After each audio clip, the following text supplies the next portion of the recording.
उद्धव ठाकरे को एक बहुत बड़ा झटका लगा। उद्धव ठाकरे के हाथ से उनका दल चला गया, उनका चुनाव चिन्ह चला गया। सत्ता तो पहले ही चली गई थी, लेकिन उद्धव ठाकरे के बाद महाविकास अघाड़ी के दूसरे घटक दल भी कमजोर होते दिखाई पड़ रहे हैं। कैसे एनसीपी को एक बड़ा झटका उद्धव ठाकरे के बाद लग सकता है, वो रिपोर्ट में बताता हूं। महाराष्ट्र में उद्धव ठाकरे गुट से शिवसेना नाम और चुनाव चिन्ह छीनने के बाद शरद पवार की पार्टी एनसीपी केंद्रीय चुनाव आयोग के निशाने पर है। मंगलवार शाम को आयोग ने दिल्ली में पार्टी को तलब करके पूछा कि एनसीपी का राष्ट्रीय दर्जा क्यों न छीन लिया जाए। ये सच्चाई है कि पवार की पार्टी एनसीपी अब राष्ट्रीय स्तर की जो शर्तें होती हैं, राष्ट्रीय पार्टी की शर्तें होती हैं, उनको पूरा नहीं करती हैं। मगर मायावती की बहुजन समाज पार्टी, भारतीय कम्युनिस्ट पार्टी और ममता बनर्जी की तृणमूल कांग्रेस भी राष्ट्रीय पार्टी के लिए आवश्यक शर्तों की पूर्ति नहीं कर रही हैं। आप देखिए कि आगामी चुनाव 2024 के लिहाज से ये फैसला बहुत महत्व का नहीं होता है कि राष्ट्रीय पार्टी बनने के बाद में आम आदमी पार्टी के सेलिब्रेशन को आपको समझना चाहिए। ऐसा लगता है कि सब अपने अपने राज्यों में लड़ रहे हैं, वो राष्ट्रीय हैं नहीं है। सभी को पता है कि ममता बनर्जी की पकड़ पश्चिम बंगाल के बाहर बहुत ही कम जगहों पर, गोवा में या कुछ और छोटी मोटी जगहों पर उनकी पकड़ दिखाई पड़ती है। इसी तरह एनसीपी ने नॉर्थ ईस्ट में अच्छा काम किया अभी, लेकिन महाराष्ट्र, नॉर्थ ईस्ट में कुछ जगहों पर या कुछ अन्य राज्यों में थोड़े बहुत प्रदर्शन के अलावा एनसीपी की भी बहुत पकड़ नहीं दिखाई पड़ती है। कुछ इसी तरह से समाजवादी पार्टी और बहुजन समाज पार्टी अभी तक उत्तर प्रदेश तक सीमित रहे, लेकिन समाजवादी पार्टी ने अपना दायरा बढ़ाया। राष्ट्रीय कार्यकारिणी की बैठक में अभी उन्होंने जब बातचीत की तो उन्होंने देश के अन्य राज्यों में, खासतौर पर मध्य प्रदेश, राजस्थान, छत्तीसगढ़, वो राज्य जो हिंदी बेल्ट के राज्य कहलाते हैं, वहाँ पर अपनी ज़मीन को मजबूत करने के प्रयास करने पर विचार किया है। अब जो शर्तें हैं वो बहुत महत्व की हैं। आप ये समझ लीजिए कि आम आदमी पार्टी, जिसे अभी महज 10 साल हुए हैं, उसने राष्ट्रीय पार्टी के दर्जे के लिए जितनी भी शर्तें थी उनको पूरा कर लिया। ये करना आसान नहीं होता है। इसके लिए आपको दिल्ली के बाद पंजाब का चुनाव जीतना, गुजरात में एंट्री करना, 14% के आसपास आपको वोट परसेंटेज हासिल करना, वहाँ भी 5 विधानसभा की सीटें जीतना, कई निकाय चुनाव में सफलता हासिल करना, ये तमाम चीज़ें जो होती हैं ये बताती हैं कि एक पार्टी जो है वो किसी एक राज्य से निकलकर राष्ट्रीय स्तर पर अपने पैर जमा रही है।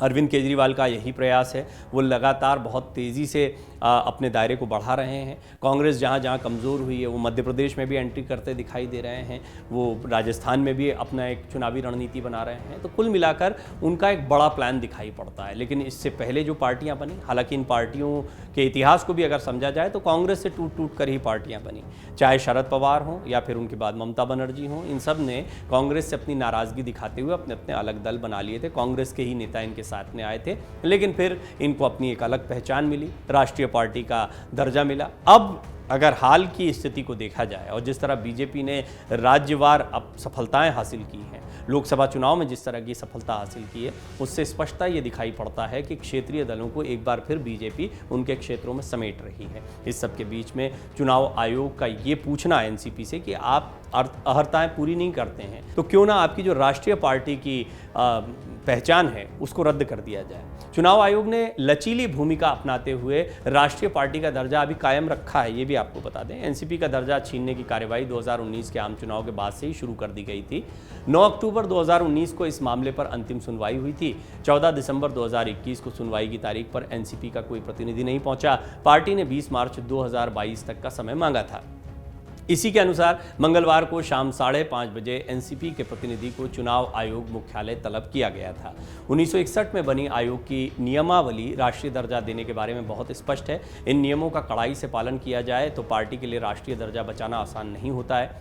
कई राष्ट्रीय पार्टियों की मान्यता रद्द होती है तो एनसीपी को दिल्ली में मिला पार्टी ऑफिस गंवाना पड़ सकता है। राष्ट्रीय पार्टी होने के नाते ईवीएम मशीन पर उसके उम्मीदवारों के नाम शुरुआत के क्रम में नजर नहीं आएंगे, ये भी बड़ा झटका होता है। उम्मीदवारों की सूची में पहले राष्ट्रीय मान्यता और फिर राज्य मान्यता वाले दलों के उम्मीदवारों के नाम वर्णमाला के क्रम में आते हैं, यानी बहुत नीचे कहीं ना कहीं ईवीएम मशीन पर ये नाम चले जाएंगे। राष्ट्रीय दर्जा मिलने के फ़ायदे क्या होते हैं वो भी थोड़ा समझ लेते हैं, क्योंकि इससे ये समझ में आएगा कि कितना महत्वपूर्ण होता है। किसी भी दल को राष्ट्रीय पार्टी का दर्जा मिलने के कई फायदे हैं। उन्हें राज्यों में एक समान पार्टी चिन्ह मिलता है, नई दिल्ली में पार्टी कार्यालय के लिए जगह मिलती है, सार्वजनिक प्रसारकों पर चुनाव के दौरान मुफ्त एयर टाइम मिलता है। चुनाव आयोग को सीपीआई और ममता बनर्जी की तृणमूल कांग्रेस के साथ साथ 2019 के आम चुनाव के बाद एनसीपी को राष्ट्रीय दल के दर्जे की समीक्षा करनी थी, लेकिन बाद में आने वाले विधानसभा चुनाव को देखते हुए आयोग ने यथास्थिति को बनाए रखने का फैसला किया था। सिंबल ऑर्डर 1968 के तहत, यानी जो चुनाव चिन्ह होता है उसके तहत एक पार्टी को राष्ट्रीय दर्जा खोने पर देश भर में समान चुनाव चिन्ह का उपयोग करके चुनाव लड़ने का अधिकार नहीं होता है। अलग अलग जगहों पर अलग अलग चुनाव चिन्ह पर आपको लड़ना पड़ता है। राष्ट्रीय पार्टी का दर्जा छीनने पर क्या क्या नुकसान होते हैं वो भी समझ लीजिए।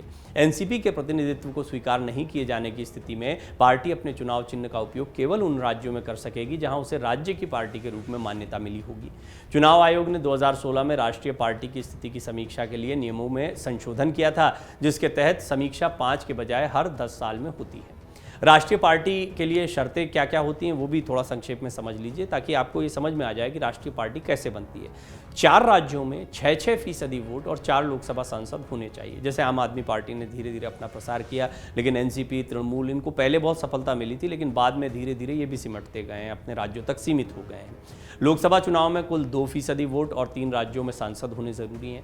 4 राज्यों में राज्य पार्टी का दर्जा होना चाहिए। एनसीपी की स्थिति क्या है अभी वो भी बता देते हैं। महाराष्ट्र में 16.7% है, नागालैंड में 9.56%। जैसा मैंने आपको पहले ही बताया कि महाराष्ट्र, नागालैंड यानी नॉर्थ ईस्ट में एनसीपी ने अच्छा प्रदर्शन किया है और 4 सांसद हैं। वोट प्रतिशत मैंने आपको बताया दोनों राज्यों का 16.7% और 9.56%। लोकसभा के चारों सदस्य जो हैं वो फिलहाल महाराष्ट्र से हैं, जबकि अलग अलग राज्यों से होने चाहिए। महाराष्ट्र, नागालैंड में ही राज्य पार्टी का दर्जा है, 6% से ज़्यादा वोट है, तो 4 राज्यों में जो राज्य पार्टी का दर्जा है वो भी अर्हता पूरी नहीं होती। इसलिए सवाल पूछा जा रहा है कि आपकी राष्ट्रीय पार्टी की मान्यता को रद्द क्यों ना कर दिया जाए। ये एक बहुत बड़ा सवाल है, इसके बहुत सारे नुकसान भी दिखाई पड़ते हैं। और दूसरा, पार्टी का कमज़ोर होना। सबसे बड़ा एक जो मैसेज जाता है वो ये है कि ये पार्टी अब उतनी लोकप्रिय नहीं रही है, पूरे देश में इसकी स्वीकार्यता नहीं है, एक क्षेत्रीय दल है और एक क्षेत्र विशेष तक सिमट कर रह गई है। डाउनलोड करें अमर उजाला ऐप और पाएं खबरें लगातार। अगर आप ये वीडियो YouTube पर देख रहे हैं तो हमारे चैनल को सब्सक्राइब करें और बेल आइकन को दबाना ना भूलें। अगर आप Facebook पर ये वीडियो देख रहे हैं तो हमारे पेज को लाइक करें।